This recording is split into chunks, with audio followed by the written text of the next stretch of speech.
Hello बच्चों, मैं doctor Sunita Nandal कक्षा 9th के लिए कृतिका भाग 1 का पाठ 2 है मेरे संग की औरतें, उसके वस्तुनिष्ठ प्रश्न लेकर आई हैं। आइए अध्याय का तीव्र अध्ययन करते हैं। मेरे संग की औरतें पाठ क्या है? ये आत्मकथात्मक निबंध है। जो सबसे पहला था इस जल प्रलय में, वो क्या था? वो रिपोर्टाज था। मेरे संग की औरतें क्या है? ये आत्मकथात्मक निबंध है। आत्मकथात्मक निबंध है। इसकी लेखिका है मृदुला गर्ग। पाठ है मेरे संग की औरतें।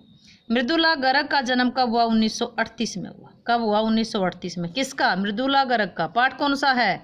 मेरे संग की औरतें। क्या है ये? एक आत्मकथात्मक निबंध है। मृदुला गर्ग को साहित्य की किस विधा के लिए प्रसिद्धि मिली थी? कथा साहित्य के लिए इनको प्रसिद्धि मिली थी। मेरे संग की औरतें शीर्षक पाठ किन समस्याओं पर आधारित है? ये औरतों की समस्याओं पर आधारित है।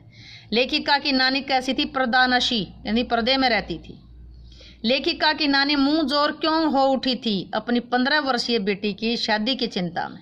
लेखिका की नानी पर्दे की चिंता छोड़ करके किससे मिलना चाहती थी? अपने पति के दोस्त प्यारेलाल शर्मा से, जो देशभक्त थे। अपने पति को देशभक्त नहीं मानती थी, वो अंग्रेजों का गुलाम मानती थी अपने पति को। लेखिका की नानी अपनी बेटी की शादी कैसे व्यक्ति से करना चाहती थी? जो साहबों का फरमानदार ना हो, यानी अंग्रेजों का गुलाम ना हो। असली आज़ादी कब अनुभव होती है? अपने ढंग से जीने में असली आज़ादी अनुभव होती है। लेखिका की माँ का विवाह कैसे युवक से हुआ था? जो स्वतंत्रता आंदोलन में भाग ले चुका था, यानी लेखिका के पिता। लेखिका की माँ ने सादा जीवन क्यों व्यतीत किया? कि वो गांधी जी के आदर्शों को मानती थी। गांधी जी के आदर्शों के कारण वो सादा जीवन व्यतीत किया था। हमारी बहू तो ऐसी है कि दो ही पोंछे छिक्के पर टांग दी। ये शब्द किसने किसके लिए कहे थे? लेखिका की दादी ने लेखिका के माँ के लिए कहे थे कि हमारी बहू तो इतनी नाजुक है, दो ही पोंछे छिक्के पर टांग दी। कौन अंग्रेजों के सबसे बड़े प्रशंसक थे? गांधी और नेहरू अंग्रेजों के सबसे बड़े प्रशंसक थे। लेखिका की माँ की राय का कैसे पालन किया जाता था? पत्थर की लकीर की तरह। सब उनके आदर्शों को मानते थे। उनकी जो बात होती थी, राय होती थी, हर काम में उनकी सलाह ली जाती थी, और उनकी जो राय होती थी उसको पत्थर की लकीर माना जाता था। हम हाथी पे हलना जुतवाया करते, हम पे बैल हैं, हम पे बैल हैं। इन पर बैल किसे कहा गया है? परिवार के काम करने वाले सदस्यों। परिवार के काम करने वाले सदस्यों को बैल कहा गया, बाकी वो काम करते हैं, इनसे काम नहीं करवाते। मुस्तैद का अर्थ है तत्पर, हमेशा मुस्तैद रहता है, तत्पर। लेखिका की माँ अपने बच्चों की परवरिश में रुचि क्यों नहीं लेती थी? कि वह स्वतंत्रता आंदोलन में भाग लेना करने के कारण व्यस्त रहती थी। बाकी घर दादी उनको कोई काम नहीं करने देती थी। वो आराम से या तो किताबें पढ़ती रहती थी या म्यूजिक सुनती रहती थी। लेखिका की माँ अपना अधिकांश समय कैसे बिताती थी? पुस्तक पढ़ने, म्यूजिक सुनने।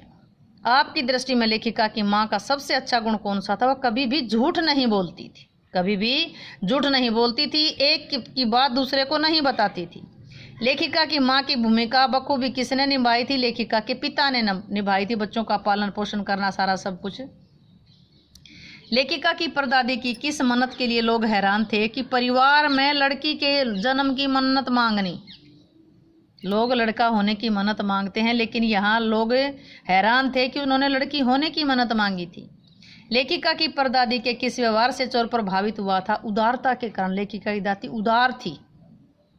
लेखिका के पिता ने उसे कौन सी पुस्तक ला कर दी थी? ब्रदर्स कारामजो पुस्तक ला कर दी थी। लेखिका का भाई किस भाषा में लिखता था? हिंदी भाषा में लिखता था। लेखिका का भाई हिंदी भाषा में लिखता था। उम्मीद है कि वीडियो आपको अच्छे से समझ आई होगी। समझ आई हो तो वीडियो को लाइक करें, शेयर करें, चैनल को सब्सक्राइब करना ना भूलें।